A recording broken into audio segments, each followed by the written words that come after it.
Going to eat the bacteria to show you it's edible. This is a Scoby, a symbiotic culture of bacteria and yeast. I don't typically eat it, I make kombucha with it. I've seen videos where people make them into candies or faux beef jerky. It has the texture of a raw fish, but it tastes really vinegary, and it's filled with good bacteria to promote good gut health.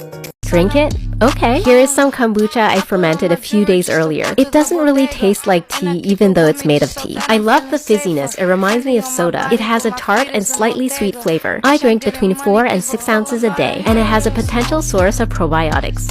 Cook the kombucha Scoby like a steak? Okay. In another video, I ate it raw and it was pretty sour. So let's marinate this one in barbecue sauce and maple syrup. After a few hours in this sauce, it's ready to cook. It kind of looks like chicken, but this is not an animal product. Time for the taste test. It still looks gooey and slimy. It tastes better than last time. The sauce helped a lot, but it still has a raw fish texture. I think this would be great in vegan sushi.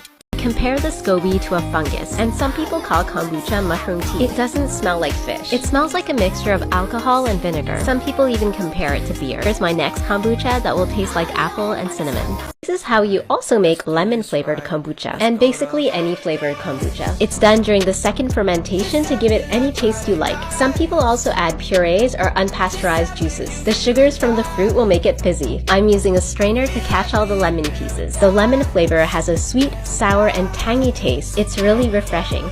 I don't like soft grapes, so when they're too soft, I keep them to make kombucha. Instead of chopping them with a knife, I'm pulsing it in my blender. I put them all in my bottles and I'm adding some ginger. Then I add the sweet tea, and this is called the second fermentation. The sugars in the fruit will help it carbonate. After 3 to 5 days, it'll be fizzy like this. And I didn't have to waste my grapes.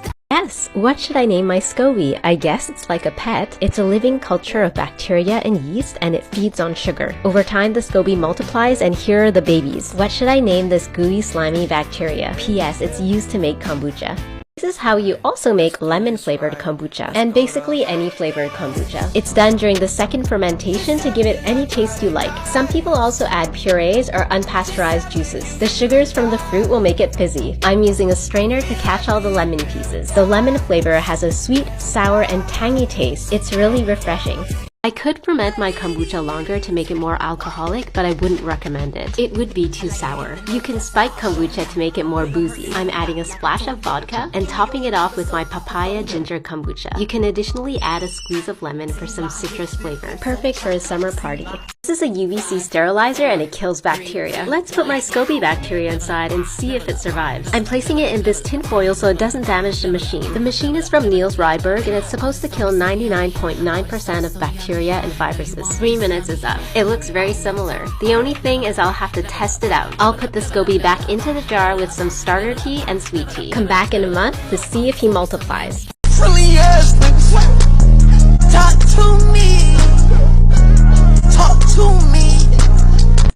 To avoid a disaster like this, here are some tips. After the second fermentation, it's best to keep it in the fridge for 1 to 2 days before you open it. Too much sugar during the second fermentation, even in forms of fruit, can cause it to fizz more. Don't fill the bottle to the top. The pressure will build up too fast. I usually open my bottle on top of a bowl just in case it fizzes up too much. Yep, that one really fizzed up.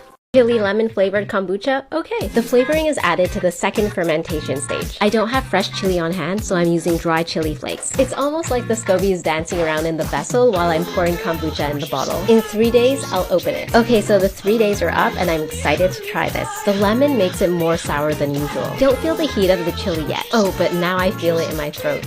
2 weeks ago, I tried to kill my Scoby using a UVC sterilizer by Niels Ryberg. I did the experiment wrong. UVC sterilizers kill surface bacteria, and not like a big glob of bacteria, especially one that's been covered in tin foil. So since I didn't kill it, did it make a baby? Let's check it out. Did make a baby, it's so cute! And here is the original Scoby. It's filled with bacteria and yeast, and it is used to make the popular health drink kombucha. Once it's been fermented, it makes this delicious sweet and sour fizzy drink. You can also flavor kombucha with juice. This is done at the second fermentation stage. This time I'm flavoring it with guava juice. 1 to 2 ounces is enough for each bottle. The natural sugar from the juice will create carbonation. After it's been fermenting for 3 days, it's time to try it. I find flavoring it with juice, it tastes a lot sweeter. It tastes sweet, slightly sour, and pretty fizzy.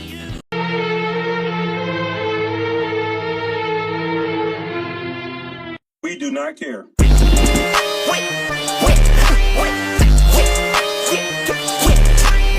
Long longer you ferment your kombucha, the lighter it gets. It also becomes less sweet and more bitter. As you can see at the end of the ferment, the tea is a lot lighter thanks to the Scoby. If you ferment it for too long, it'll taste like vinegar. In the summer, mine ferments for about 7 to 10 days. Last time the mother Scoby made a baby, and the baby was so cute, so let's see if the baby can make a baby. I'm placing the baby in a jar with some starter tea and some sweet tea. The baby Scoby needs sugar to survive. It's been a week now, let's see if he multiplied. Ooh, he multiplied. See this thin Scoby? If I left him in longer, he would be thicker too. How many Scobies do I have? It looks like I'm hoarding all the bacteria, but they keep multiplying. Let's count them. 1, 2, 3, 4, a baby one, 5, a huge one, 6, one with a hole, and 7, a big glob. So I have 7 Scobies to keep fermenting kombucha.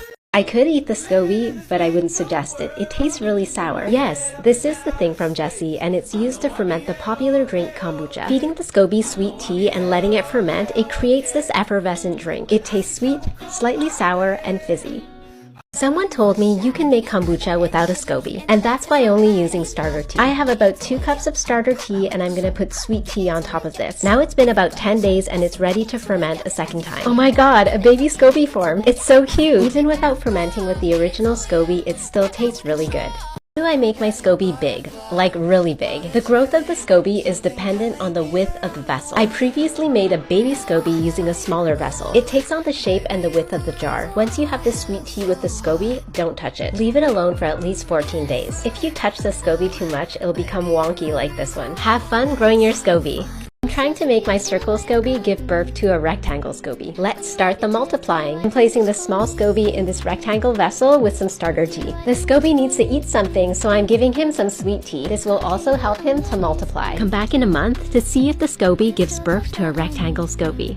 So last time I said I would try to make a circle Scoby into a rectangle Scoby. I placed my baby Scoby in a rectangle vessel with some sweet tea and starter tea. It's been 2 weeks now, let's see the results. It looks like a gelatinous layer formed on top. Let's reveal it. Ooh, it made a rectangle Scoby. Last time I made a rectangle Scoby and you guys were asking me to make other shapes. I got this jello mold and we'll see if we can make heart-shaped Scobies. I filled each heart with half sweet tea and half starter tea. Starter tea is aged kombucha. It kickstarts the new batch. Come back in 2 weeks to see if this works. My attempt in making heart-shaped Scobies work. It's been over a week, so let's check it out. This looks so cool! A jelly-like layer formed on top. They were kind of hard to remove because they were really thin and the tea evaporated, but I was determined to get them out to show you what they look like. They look like jellies! Comment if you want to see me dehydrate these. If you want to make your own Scoby, you can grow your own Scoby like this. All you need is unflavored kombucha. You can also buy it from the store. Put it into a glass vessel and feed it sweet tea. Cover it with a cloth and forget about it for a month. After a month, I got a baby! I think they're really cute and you can make your own Scobies at home too. Easiest tea to ferment your kombucha is plain black tea. It ensures the health of your Scoby. I put the baby Scoby in here from last time and it attached to the big one. If you would like to use flavored tea, it's best to use it in the second fermentation. This one from Otis is completely biodegradable, even the tea bag. Put some lovely mixed berry tea at the bottom of this bottle and I'll top it off with some kombucha. After 3 days, it's ready to consume. It tastes sweeter than if you put just fresh fruits. If you think you wanna try, then consider this an invitation to kiss my ass goodbye.